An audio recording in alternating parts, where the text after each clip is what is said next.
All right, we are recording. Jason, this is Photofocus with Frederick Van Johnson on the mark in 3, 2, 1. So glad to have you back on another edition of the Photofocus podcast. And again, today we are lucky to be joined by my good buddy and pal, Frederick Van Johnson, all the way from California. Hi, Frederick. Hey, Scott. Glad to be on again. Everybody was so excited about your last appearance, we decided to bring you back right away because, well, let's just face it, you're cool. I'm cool in my own mind, but I'm glad some people think that. I got my new iPhone 4S, and I asked Siri. I said, Siri, is Frederick Van Johnson cool? And she said, yes. She said, it is decidedly so. Yeah. Right? We're going to do what we've been doing the last couple of shows. We're going to change the format up a little bit. We're going to just sort of talk photography. Frederick and I are old friends who talk about photography when we're not on podcasts, when we're just hanging. And so what we're going to do is just basically let you listen in on that conversation. Then we're going to take a couple of your questions. If you do have questions for the show, you can send them to photofocus@me. That's M like Mary, E like Edward, me.com.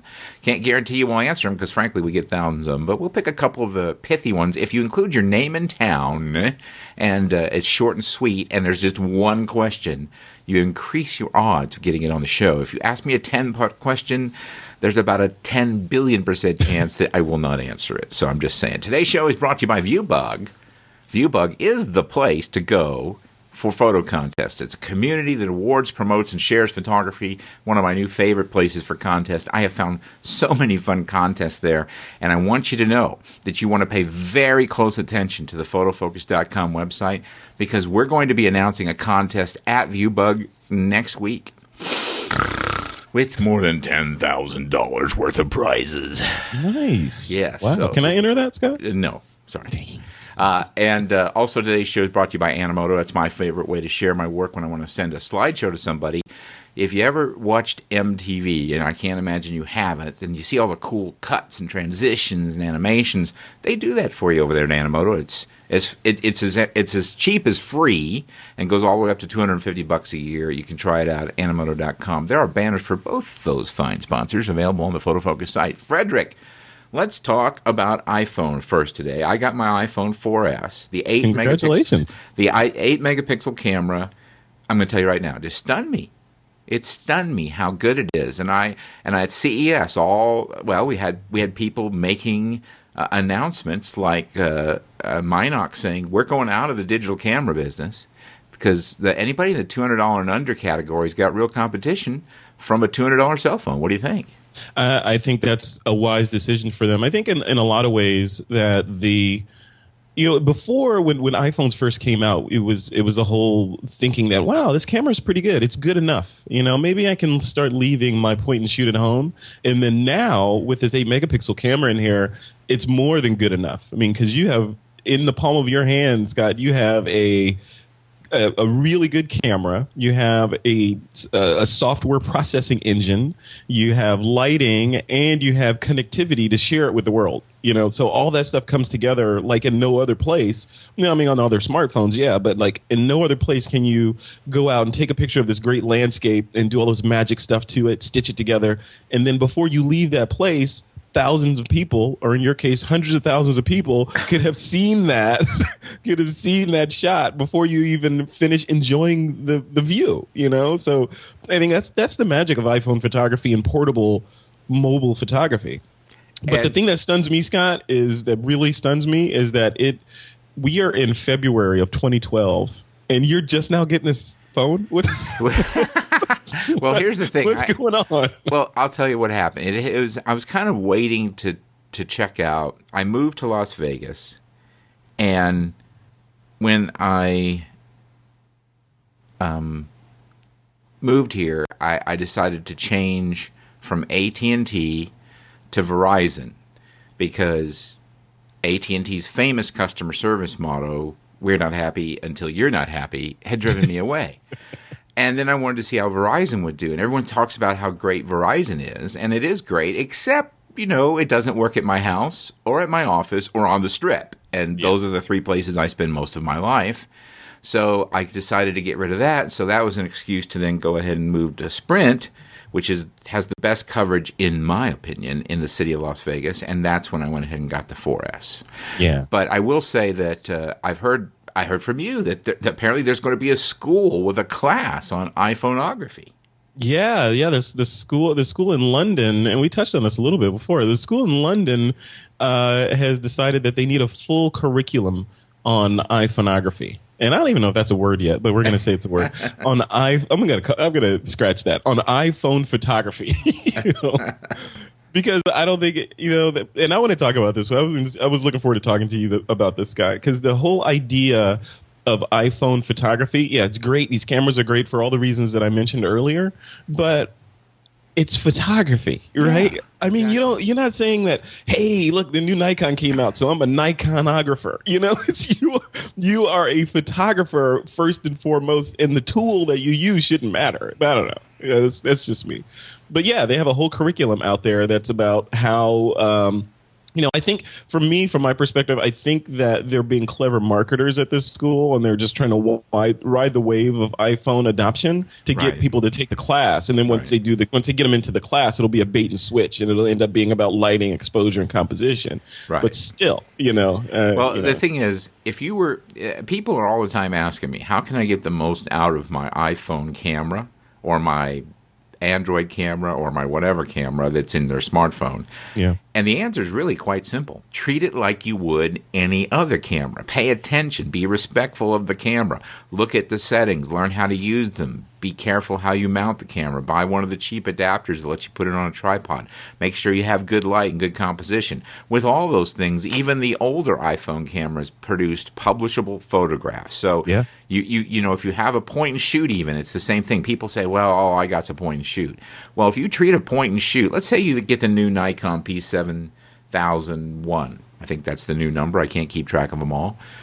You put that thing on a tripod, you pay attention to learning how to use the settings, you set it up properly, you can make a photograph that'll be printable anywhere in the world. It's not the camera, it's the photographer. And the only thing that bugs me sometimes about these iPhone things, Frederick, is like I get these press releases, and they go like, watch the first motion picture ever produced on an iPhone. Mm-hmm. Well, here's the deal. If to get me to watch the movie, the gimmick is to have produced it on an iPhone, that tells me right away the movie's no good. It's like, if the movie's good enough, I don't give a rat's how you produced it. I don't care. Tell me after the fact, right? Yeah, tell me after the fact and let me be pleasantly surprised instead of, because if you tell me before, I'm going to go into the movie looking for problems, like or I'll think that they're saying it was shot with an iPhone so that they can sort of position away and say that, here's an excuse of why it's not as good as if it was shot with a Red, because we did on iPhone. Look how good it is, Yeah. If you want to impress me with the story, and then just make it this compelling thing, and then at the end, hey, guess what? This entire thing was shot on an iPhone. Then my jaw would drop. Not before. Yeah, I have the same problem with, by the way, anybody that uses a gimmick to sell their pictures. Like, well, I shoot only in film. And I'm like, well, if your pictures are good, I don't care how you shoot. Mm-hmm. And in my opinion, they're not better because you shoot them with film, or better because you shot them with an iPhone, or better because you shot them with a digital photograph, or those who say, I never Photoshop my pictures. I don't care at all. Right. All I want to know is what the final product is and if it's good. And if you have to tell me it's good because you used an iPhone, here's the news for you. It ain't good. That's How many beautiful women, truly just eyeball gouging beautiful women, Frederick, have you ever met that had to walk up to you and say, by the way, I'm beautiful? Yeah, exactly. On that whole qualifier thing, Scott, me personally, I only shoot with available light. Yeah. Yeah, what am I going to say next? Yeah, I'm going to say it for you. I got me a flash. I can have that light available anywhere I want it to be. Exactly. I shoot with any light that's available to me. If it's the sun, I use that. If it's a lamp, I'll use that. All right, well, let's move on to another very hot topic. The new Nikon D800 was finally announced. The Nikon fanboys had a fangasm, a collective fangasm. You're looking at me, aren't you? Yeah, I know you're looking at me. I made that word up just now, by the way. I like that. And of course, it really would not have mattered what the press release said, what language it was in, what features it listed. The Nikon fanboys, their little heads would have popped right off their necks and said, that's good. Yes and no. And by yes the way, no. and let me finish. Before you start writing me emails of hate, I would say that about the Canon fanboys when the Canon announcements comes out too. So there you go. I take exception to the word fanboy. Okay. Because people call you, you're a Mac fanboy. If you like something, then suddenly you're a fanboy. How come you just can't be, somebody that likes it? I'm not talking about that. I mean, that I get. I'm talking about the people that will defend the inadequacies in the camera beyond all reason. Oh, right. Yeah, that is a fanboy. The mindless, mind-numbing cheerleading, regardless of facts, or the complete ignorance of facts, or the complete throwing out of facts. And by the way, there's a fanboy for everything I've found out. I was surprised to find out that there are even AT&T fanboys, which has got to be a pretty lowly, lonely bunch. But we love drop calls. Anyway, so here's the thing: the D800. At first blush, I was pretty excited, and I'm reading down the spec list. I'm going, wow, check that out. Check that out. Full frame sensor, that's good. And full HD 1080p at 30, 25, and 24 frames a second, and separate mic inputs and all that stuff. So they're finally paying attention to video. But then, then I had a little boo-boo when I thought, 4 frames a second? That's it? Okay, well, it's not a big deal. And then I saw 36.3 megapixels. I'm like, really? Yeah. Are we back to the megapixel war again? Haven't we learned a thing? Haven't you guys in the marketing department got anything new to hang your hat on? Well, maybe Nikon said, you know what? We've pushed the bounds of ISO sensitivity to 25,600, and we, aside from harnessing black hole gravity power, we can't pull any more light out of a scene. So what's next? How about megapixels again? I mean, what else can they do? I mean, how much more light sensitive can you make a camera? I know that's almost like saying back in the day when people said, we don't need more than a 1.4 megabyte floppy, but still. Why couldn't we have gone with something cool like built-in Wi-Fi so that you can immediately upload your pictures to Flickr? That would have been cool. We don't need the megapixel wars. Okay, so here it is.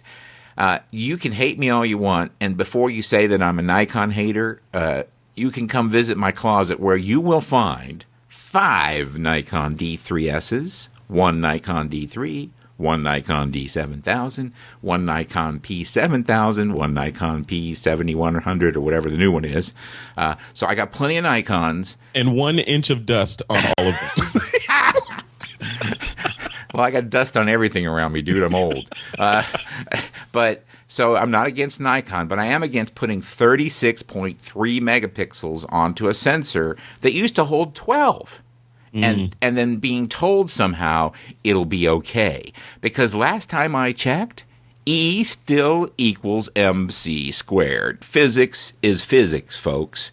And when you cram 3 times the pixels onto the same size wafer, something has got to give.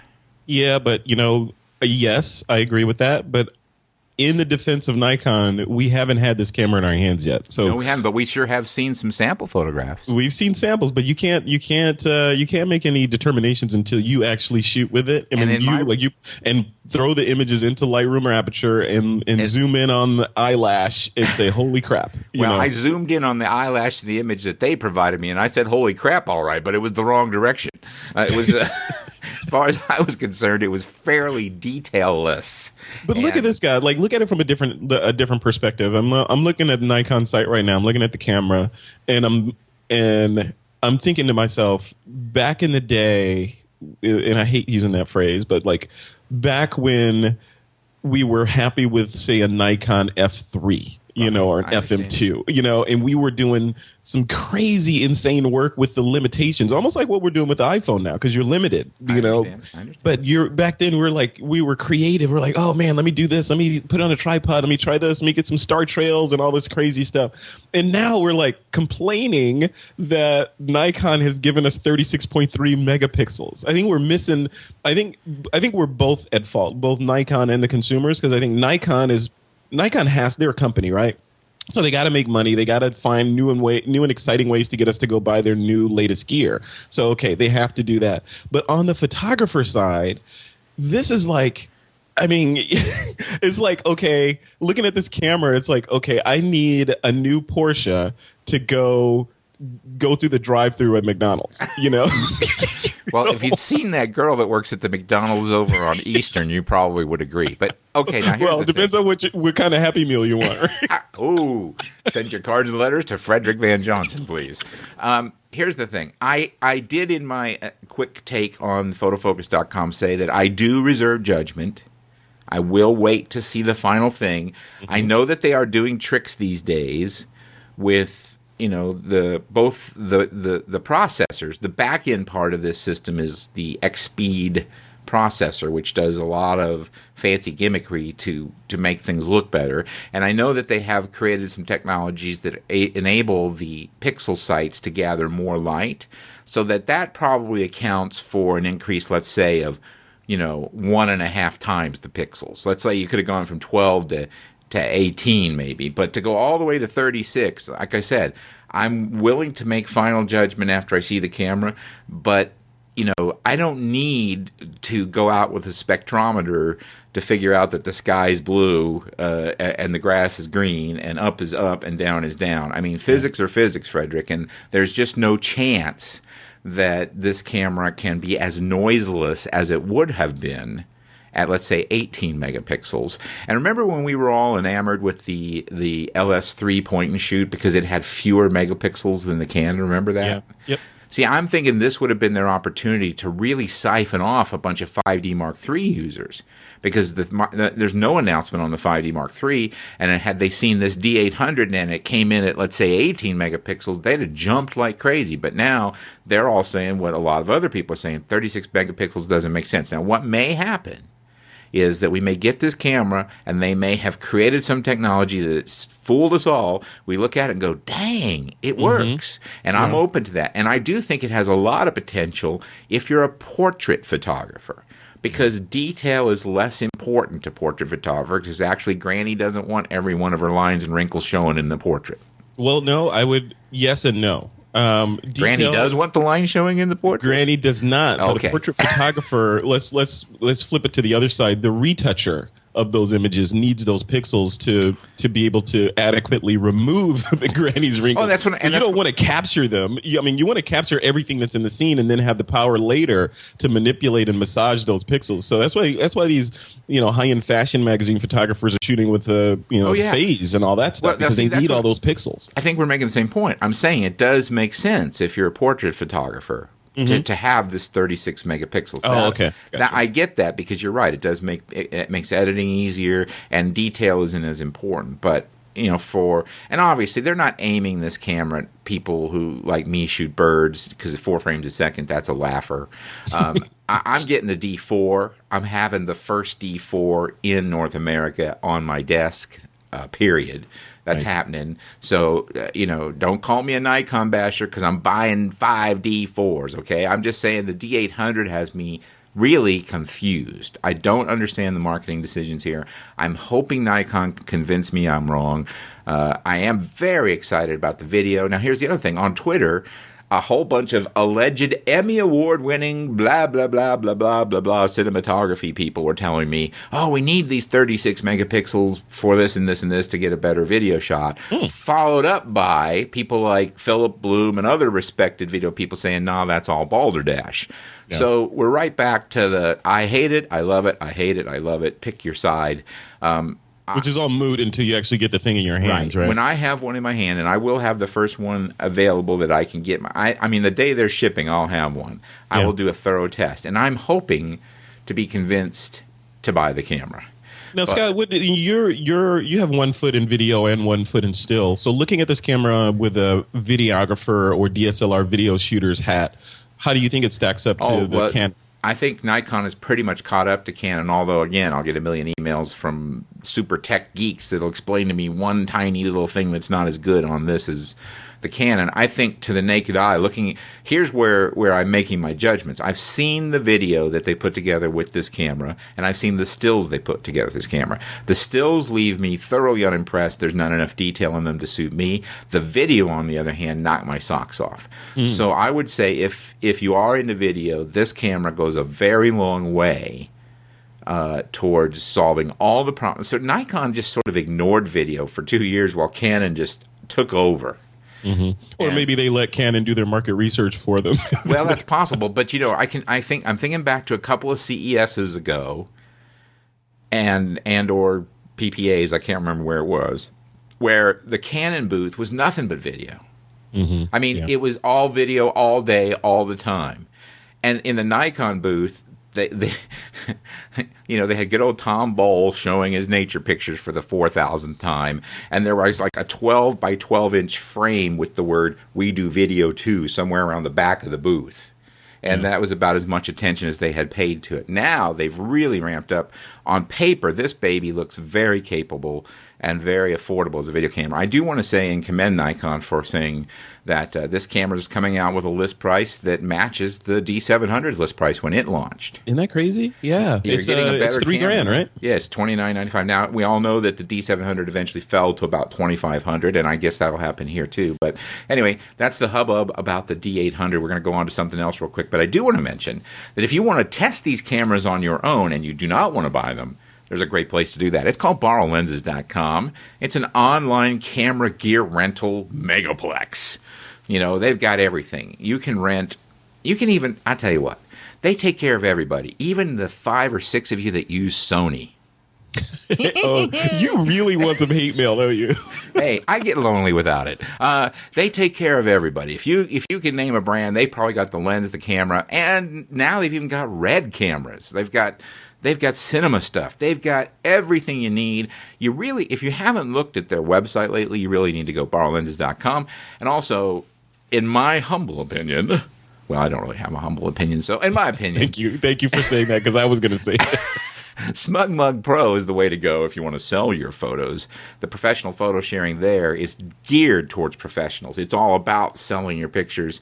And as I say every show, because it's true, for 3 years, long before they were a sponsor of this particular podcast or our website, we've used SmugMug to host our videos because the video quality on SmugMug surpasses anything on Vimeo, surpasses anything on YouTube, surpasses anything anywhere. They don't compress the video, and the terms of service means they don't steal it either, like a lot of these other places do.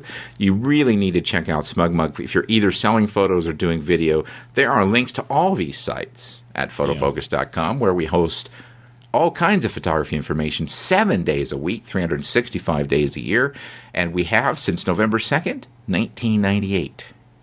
And we will continue to as long as I am alive, but we're not guaranteeing that will be more than the next 15 minutes, given my advanced age and all.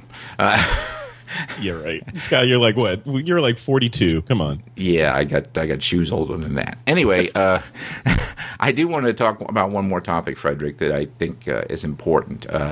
This week, a photographer in South America was murdered, as in killed dead, for taking pictures of a monument. And I wrote a piece yesterday called How to Protect Yourself in the War on Photography, and several of the pedants and the trolls, I'm not saying that they're the same, you can be a pedant without being a troll, attacked me for using the word war. Of course, again, remember, these same people that would attack me if I say fish live in water, so you have to keep that in mind. But, I do apologize, Frederick. War was the wrong word. What's the right word? Absolute total genocide. Wow. That's better. All right. You got to define that. Well, because the people that got upset about the word war are sharpening their pencils right now. yeah, and I'm real worried about that too. Anyway, it is a war. I'm using the word war. I'm sticking with it. People are getting murdered. That's when I start thinking war might be appropriate. People are getting jailed and beaten. Yeah, war could be appropriate there too. People are losing their property, sometimes their livelihoods. Yep, that sort of sounds like a war to me. People's civil rights are being ignored, trampled, forgotten about. Sounds like a war to me. And this has all, of course, been precipitated by 9/11. And if you have a, this is my favorite part, a professional looking camera, we'll put air quotes around that, then you might be a terrorist. Right here in my own city of Las Vegas, there are billboards that say, see something, say something. And then they specifically target photographers. Why, just like to dig down to the epidural layer of that, or the a level deeper on where this is coming from. Is it just plain human nature hysteria and paranoia, or is it another way for countries to control their peoples? I don't know. What I'm trying to get to understand, like, if I go out with my camera in a public place and it's a quote, air quotes, professional looking camera, and I put down some sticks and I say, I want to do some HDR of this wonderful looking old monument, and I'm just sitting there minding my own business taking pictures of it.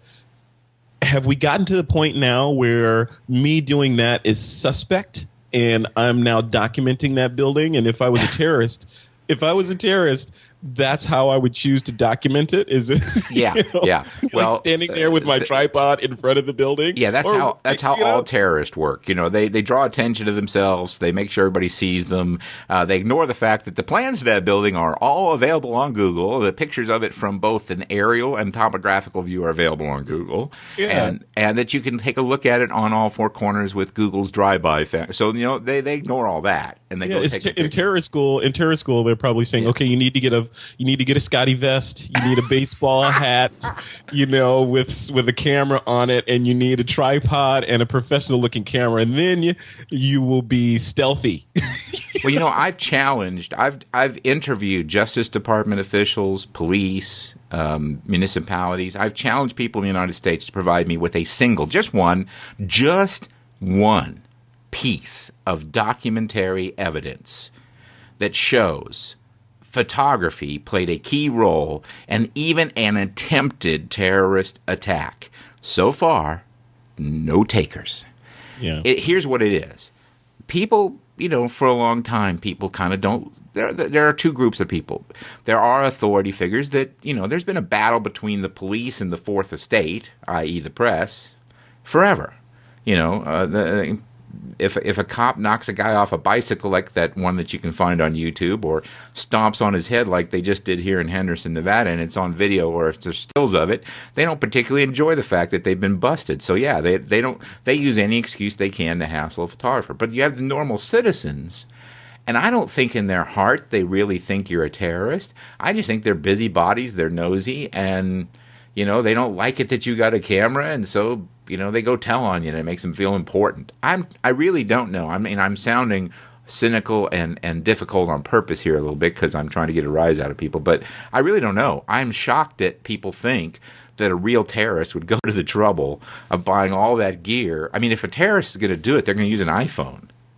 Yeah, exactly. Or some sort of stealthy thing that's mounted in their hat or something, right? Now, what's going to happen, though, let's say 15 years from now, when an iPhone is going to blow away the quality of a D800 or a D4? Then how are they going to know? Yeah, I don't know. It's like you look back at the Constitution, right? And the Second Amendment says, it's the right to bear arms, right? So we can go around, and in some states you can wear it. You have carry laws. You can actually put it on your waist and walk around with it. Right here in Nevada, you can go outside and you will see, 1 in 10 people got a gun right on their hip. Right, and I'm sure every one in one person in Texas might have.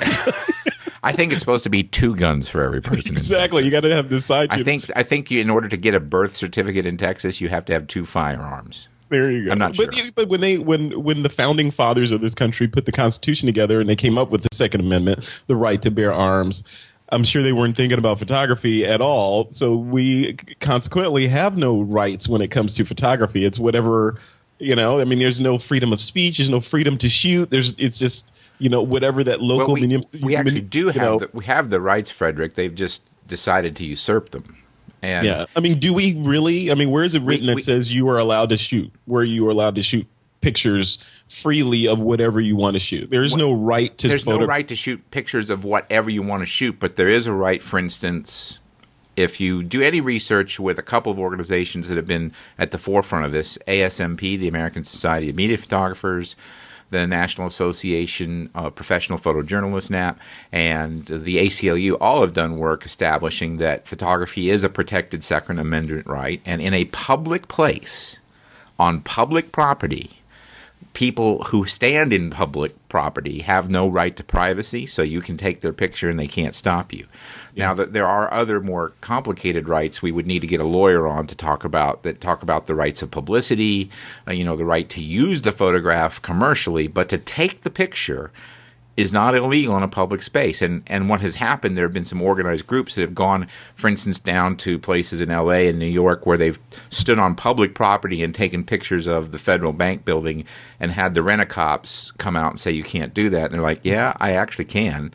And those cases have gone to court, and the police have often paid big judgments against, beating up the photographer. My favorite story about all this, and there's a guy in Miami, and I cannot remember his name. It's Carlos something. I can't remember who really. He gets himself arrested every day to try to prove this point. He's a hero in my mind. I think he sometimes takes it too far, but he's trying. He has good intentions. The Boston subway system had a photography contest, right? They sponsored it. Mm-hmm. Like it was a come take pictures. We're having this great contest, and it was a marketing thing. And then the Boston subway police arrested everybody that walked down in the subway with a camera. I mean, you can't make this stuff up, people. That's awesome. I don't know. If that's not a war on photography, I don't know what is. So the reason I think of it, Scott, before you go on, just like I tend to oversimplify things a lot, because it helps my brain understand things. And when your eye and your brain are essentially cameras, right? So when you go into a public place, say I go into Washington D.C. and I'm standing in front of the some government building, and I'm looking at that building like, oh wow, look at this. This is historic. It's beautiful. I am recording it with my eyes, right? So the minute I put something mechanical in front of my face to allow me to remember that longer, it's wrong. Mm-hmm. Yeah, and despite the fact that there are a billion photos out there of it already. Right. So they're legislating how long I can remember it, because if I can just look at it, then that's okay, because I probably forget it. But if I use electronic or artificial means to remember that longer, like a digital camera, then I'm a terrorist. Actually, I think the government invented Alzheimer's for that very reason. It's a side effect of the Men in Black pen, right? I believe that the government invented Alzheimer's so that our visual memories of important government buildings will eventually be erased. Well, it boils down to this. I wrote the piece because I wanted to kind of prove that it's all bogus, and here's how I've proved it. I've gone places, and with a little grease, as in, hiring the local police officers that are off duty to stand guard while you shoot, all of a sudden now it's not a terroristic issue. $50 will get you in here. Otherwise, it's sacred land. It just boils down to it's like everything else. Most things track down to money. If these were truly security threats, you wouldn't be able to buy a police escort to go into them. So I simply mentioned on my post, and I got a lot of heat for it, but it works.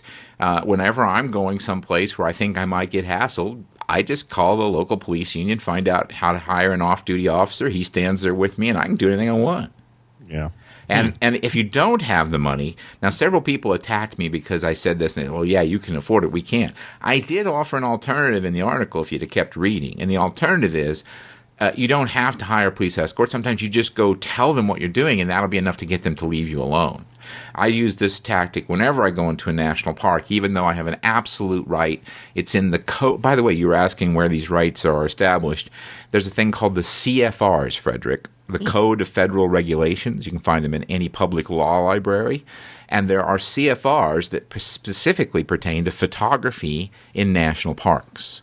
And they give an absolute, undeniable, unqualifiable right for the public to take pictures in national parks, with some caveats like you can't go off the road where the public can usually go, and you can't create like a traffic problem or require security. But as long as you're just, out of the way and going where everybody else can go, you have an absolute codified right to take a picture in a national park. But even with that in mind, I will almost always stop in at the ranger station and say, hi, I'm Scott Bourne. I'm a wildlife photographer. I'm going to be working up in Antelope Canyon. Just wanted to let you know, so that you don't have any reason to be worried. This is who I am. This is what I'm doing. And oftentimes, not only will they be nice about it, they'll say, oh, well, wow, we saw a big herd over here, and they'll even give you pointers. So That's I think cool. I think just telling them what you're doing, the ones that do have legitimate concerns, the ones that aren't just badge heavy or out trying to make a buck, those who do maybe for whatever reason think that somehow this could be a terroristic threat, you help reduce those concerns by identifying yourself. And we shouldn't have to do all this. I get it. I don't like it. Yeah. But why not make it easy? If the photograph is important, and the photographs are important, then I say that's how you handle it. Here's a wrinkle for that whole, air quote, professional looking camera thing. What happens when Lytros start showing up? That's what I'm saying.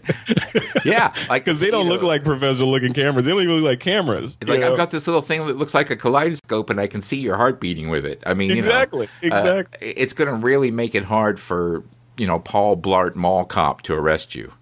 Yeah, but that's the real issue. We're dealing with this is not a camera. This is my asthma inhaler. Have you seen that movie, Paul Blart Mall Cop? No, I haven't seen that. You need to rent that movie because that's the guy that stops me everywhere I go when I have my camera. Oh, dude. He rides up on like a Segway with a little yellow flashing light. Excuse me, sir, what are you doing? And my usual response is any damn thing I want. Nice. Nice. I would love to. We should like next time in Vegas, Scott. We should shoot an interaction like that. So have purposely put you in a situation where a mall cop will come accost you and videotape the whole thing and put it online. yeah. Just so long as it's a mall cop and not a real cop, because our real cops here are not necessarily very. That would make some good video. Scott with a boot in his neck with a billy club. Hey, look at that Scott Bourne on the strip with a combat boot on the back of his neck. I do not need the money that badly, thank you. Those of you who are interested in the money, this is a good place to come because we just paid like a $250,000 settlement to some guy who had that experience. So if that's what you're into, come on by. But $250,000 doesn't mean that much to me. I know it's a sensitive subject, and I know that we were hard on it, but we were doing it to make a point. It's called hyperbole. We're trying to get you thinking. So don't get mad. Get busy. Let's take a couple of questions that did filter in from our audience, Mr. Frederick. Yes. And we have a couple that are worthy, I think, of answering. Actually, we do have one from Brad Seifert on the D800 who said he agrees with my initial opinions on the 36 megapixels, but he has a question. Would dialing down the image size of the photos being shot to the medium quality, which is around 20 megapixels, would that be a viable option for the camera, and would that make it provide better quality? Do you ever do things like that? I know we talked about that years ago on TWIP with Alex about downsizing some of these cameras. Did anybody ever try that to see if it works? No, I have never tried it. I tend to just throttle my cameras up to whatever they can, the best quality they can provide. So, throttling it down has never really been an option for me. It's like, I'm shooting RAW and I'm shooting, I want to scrape as much data off that sensor as I can possibly scrape off of it. So dialing it down is not in my future. So I don't know. I don't know if that's an answer, but that's what I do. Well, I in theory, I can understand why people think it would work, but I've never actually tried it because I'm with you. I tend to think, I want to work with the most data possible. Mm-hmm. I think that gives me the best chance. So, like I said, we'll talk again about the D800 in March when it actually releases. And by the way, back to that subject briefly, people are asking me how real do I think the March release date is, and I think it's very real because those of us that are NPS members got the email saying, would you like to pre-order? And they only do that when they really can ship. Yeah. I think it's real as well. I don't think they would. This is not in a market. This is a competitive market, and I don't think they're going to announce and not deliver. They've waited long enough for this thing, so why would they announce it and not ship on time? And conversely, I have not received any such CPS notice on the 1DX or the new lenses recently announced, which we didn't touch on, but there are three new lenses from Canon, two of them with IS. The new 24-70 Mark II is $1,000 more expensive than the original and does not have IS. Go figure. Yeah. And why is that? Why would they leave that off of there? I mean, it seems, especially in this age of Canon leading the pack with regard to video, why would you leave IS off of the lens? It's shocking to me. I don't know. Again, it's another one of those, my head is being scratched, but I'm going to wait and see, and we'll work on it. Oh, we have a question from, oh my gosh, I don't know if I can say this, Hoi Fi Ling. I think that's how you pronounce that. Hoi from Harrison, New Jersey says, recently went to an auto show and photographed some classic vehicles. Went with the telephoto lens to capture details. However, I had the hardest time doing so with the black cars. No matter how high the ISO and flash, most of what I got were just black with very little detail. Any thoughts? I have photographed dark subjects like tree bark and was surprised and excited in a way to run into this problem. I can probably figure it out eventually, but I'd like to hear your opinion. So what we're having an issue with here is Hoy is having trouble holding detail in the blacks. Now, back in our film days, Frederick, everything was about compromise. We made a decision in the field. Do I care about holding the highlights? Or do I care about holding the details in the black? We couldn't have it both ways. That's correct. But now we can. Now we can. And how do we do that, Scott? Well, I mean, there are lots of options. Obviously, HDR would be one. Yeah. That would certainly be it. I think that when I photograph a lot of cars, and with flash, I think the problem is you tend to get an all or nothing approach if you're using an on-camera flash. You either get too much detail or not enough, and you're only exposing, if you're using flash, you're only exposing for whatever the flash can hit anyway. Exactly, and those of you who are familiar with the inverse square law, and by the way, if you're the photo stig, it's called the inverse square suggestion. I love that. If you're familiar with the inverse square law, light falls off really, really fast. Yep. So your flash hits a little teeny area of the car and goes poof. Now, I mean, you can have an SB900, which is essentially like a ray gun, and it still goes poof. I prefer to use, big soft boxes. It spreads the light out better and it helps move that problem around. But if you're going to have to just make a decision initially, Hoy, that the blacks are what matters, and expose for the blacks. That's the first way to start getting used to dealing with this problem. Expose for the blacks, holding detail on the blacks, see what that looks like, then start bringing in some HDR. Frederick, do you have any other suggestions? Yeah, if he's going to expose for the blacks, and he's going to, presumably if he's at an auto show and indoors in some convention center, that's going to result in really long exposure times, right, on a black car. So if you're going in there, bring a tripod. If you're bringing a tripod, then you're going to hit some other issues with the security and all those guys in there. So get cleared to bring your tripod in there, and bring a tripod, get your wide angle lens, get some nice angling on that, lock that thing down, and do what Scott says, expose for the blacks in the car, and just play around with it. I would do some HDR of it, get lots of data in there so that when you bring it back into the computer later, you can get that shot. But don't just walk up to it and put the camera on auto and snap a shot and say, whoa, it's too dark, because it's going to take some forethought, especially extremely dark subjects like a black car and an inside, or extremely light subjects, like a white car on a beach. You're going to have to take some measures to make sure that you're thinking about that exposure so you can get a good image back in the computer later. All right, I like that very much. All right, let's take one more question here. This is from Bangalore, India, because we are internationally beloved here at Photofocus, from Sarkar, an amateur photographer. In street photography, we do not ask for model releases. Is it fine to sell these prints or submit to photo competitions? Well, in Bangalore in particular, I do not know the law, nor am I an attorney here in the United States, so I can't provide you with legal advice, Sarkar, but I can tell you that it's no problem to take a picture of somebody in the street in the United States. I don't know what the laws are in India, but it's always a good idea, whether someone tells you need them or not, to get a model release, in my experience, because that way you just got it covered. What do you think, Frederick? I 100% agree, especially if down the line you decide, hey, look at this great shot I got. And again, I'm not a lawyer and I don't play one on TV or any of that stuff. So if you get this great shot of a person in a public space where there's no expectation of privacy, and you're like, wow, look at this great shot, I'm going to submit this to iStock or something like that, you're not going to be able to without having a model release. And Scott, I know you have your own opinions about iStock and microstock photography.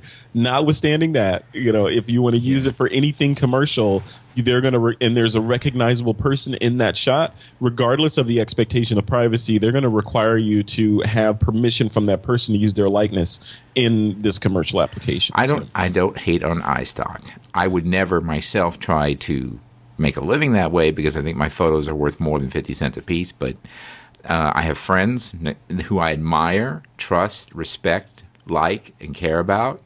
Nicolesy, one of the most famous people. Rich Legg. Yep. They make very good livings on iStock, and my hat's off to them. I'm not going to work that hard to make that kind of money. But if you want to use that, you can. But you're right. The point is if you want to get it onto something like iStock, you're going to need a release. There's a great little app that I have on my iPad and my iPhone called Easy Release. Do you see that one, Fred? I've seen several. I don't know if I've seen that particular that one works really well, and it creates everything you need right for you. So if you're carrying your iPhone and you've got Easy Release on it, and there may be one available for those of you using the Android, that you're always ready for a model release. And the one I've seen, it'll even allows you to take a picture of the model so that her photo's with the release. Exactly. This one does that, and that's what I love about it. They can't say, well, like, that wasn't me. Oh, well, how come your picture's right here? Yeah, which is cool because it gets the photo, and then if it's the same app I'm thinking about, it also geo-stamps it. So it's like, this is you at this time on this location, and here's your signature with your finger. So there's no room for error, whereas with a paper release, you could have forged it or whatever. And with professional models, what I ask them to do is hold a picture of their driver's license right next to their face. Oh, nice. Because now we establish both their age, which is important because in the United States you have to be of what's called the age of majority to sign a contract, and the fact that they are who they say they are, and that's their picture on the driver's license, and there's no questions asked. And then you have them hold up a picture of the front of today's newspaper so that you can. I actually used to do that too. I actually used to do the newspaper thing, but because of this app's built-in functionality with that regard, I don't need to anymore. But I did actually used to have the model hold up today's newspaper and the driver's license and the whole 9 yards. Because wow, that's cool. I was just joking. No, it's because in the 80s there was a rash of lawsuits by models who just had some fly-by-night attorneys who said, well, you can sue and a bunch of these guys will settle because they won't know what to do. So we started taking steps to protect ourselves. So I've even had models, sign very detailed releases and still sue because they didn't like how the picture was used. And it's like, sorry, you said I could do anything I want with it, so I did. Yeah, that's a whole nother show talking about model releases and all that stuff. Because that's a minefield that if you decide that you want to start shooting people and you're doing the TFP from Model Mayhem and all that, you need to understand the rules, laws, and regulations around what you can and can't do. And by the way, depending on where you're hearing the show, we have listeners in 40 countries to Photofocus. But I believe, for instance, in France, particularly in Paris, there are very strict laws about this that are completely different than the United States. And then there are cultural issues. For instance, if you're on an Indian reservation, while it may be legal, it's considered extraordinarily rude to take a photograph of a person without their permission, and generally rude if you don't offer a tip. Additionally, certain Indian tribes will not allow you to photograph women of childbearing age for religious reasons. So there are all kinds of things to investigate if you're going to get into this. But the best advice pertaining to this question is always, always, always, times a billion, always get a model release. That way you'll be square. Right. If you're going to use it for anything, because in a lot of cases, if you're in tourist mode and you're just walking around taking pictures of random things and you get people in there, that doesn't mean that, you put on your 24-70, now you need to carry 500 model releases to get all the people in the crowd. But my point released, is, right? What if you're not intending to shoot professionally, but you get a great shot? You want the ability to get the release. Yeah. And that's why I like having my iPhone with me, because it's got that app on it, and I don't have to carry any paper releases. You sort of sign. I carry a little stylus pen in my iPhone case that acts like a pen, and they can just sign their name right on the deal. Or you can use your fingernail. It works really well. Yeah. Well, Frederick, it's always good to have you on the show. When you're not on the show, where would you like me to send people to find you? You can send people to my Twitter account. They can find me at twitter.com/Frederick Van. or my new site, mediabytes.com with a Y. And spell Frederick Van for those who aren't paying attention. It is just Frederick, FrederickVan, Frederick Van. And seriously, folks, if you're not following Frederick, I don't know why. If you're following me, you should be following him. That's right. And you can follow me at Scott Bourne, all one word, SCOTTBOURNE on Twitter. Also, check out photofocus.com, where 7 days a week we have free photography information. If you're interested in becoming a professional photographer, you might run over to GoingPro2011.com, where Monday through Friday, Skip Cohen and I, Skip the ex-president of Hasselblad USA, vice president at Polaroid, and one of the leading forces behind WPPI and Rangefinder magazine. He and I put that together. And, of course, don't forget our new book, Going Pro. It's available in bookstores now and on Amazon. Thank you for keeping it in the top 10 in the photo category professional since its launch. We appreciate that support. That's all the time we have for this edition of the Photofocus podcast. We're here on the 5th, the 15th, and the 25th of each and every month. So I'm going to leave you like I always do. Go out there and make pictures. Don't just take pictures. See you on the next Photofocus.